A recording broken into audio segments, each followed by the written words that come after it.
Thank you, Mr. Chairman. Thank you all for being here today. You know, there's a lot of talk about Section 165 of Dodd-Frank, which requires the Fed to impose some tougher rules on banks with more than $50 billion in assets. The main question seems to be whether a bank with more than $50 billion in assets poses more risk than a smaller bank.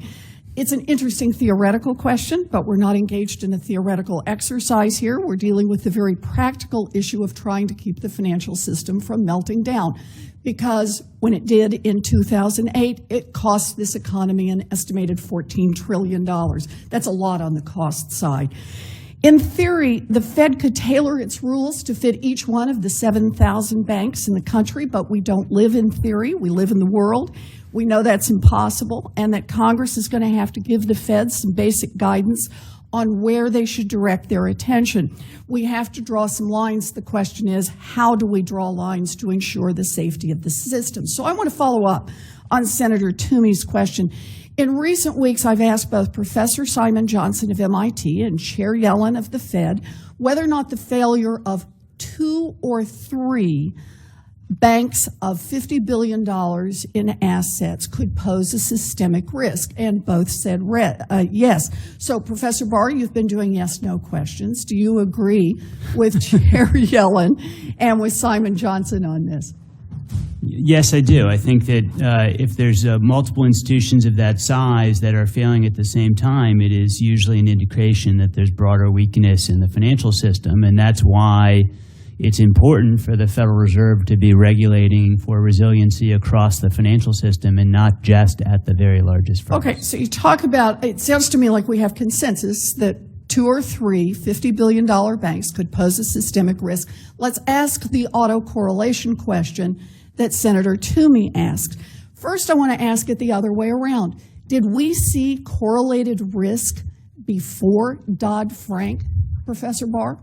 I think there was undoubtedly correlated risk in the financial system leading up to the financial crisis of 2008. We had widespread use of mortgage assets, for example, throughout the financial system as collateral for repo transactions, securities financing transactions, and other items, and underlining special purpose vehicles used in derivatives transactions, so that there was a significant degree of autocorrelation in the lead up to the crisis. And of course, during the crisis, most asset classes became correlated, and that crushed the system. That's right. Indeed, if we hadn't had correlation, we wouldn't have had the collapse, would we?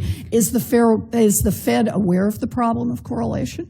I think they're quite aware of it. They're quite aware of the problem and try to cope with it. This is part of what they look for in their regulations, right? Correct. Okay. So, thank you. On the other hand, I want to look at the other half of this. The $50 billion banks generally pose less risk than a $1 trillion bank or a $2 trillion bank. It would make no sense for the Fed to require the same rules and impose the same rules on a $50 billion bank as it does on a $2 trillion bank. So, Professor Barr, you helped write Dodd-Frank, so let me ask. Does the Fed currently have all the legal authority it needs to tailor the rules so that a $2 trillion bank is subject to much tougher regulation than a $50 billion bank? Yes, they have all the authority they need, and in fact, they've exercised that authority to impose massively tougher rules on the largest institutions than on smaller ones. Okay, and then one more practical question on this.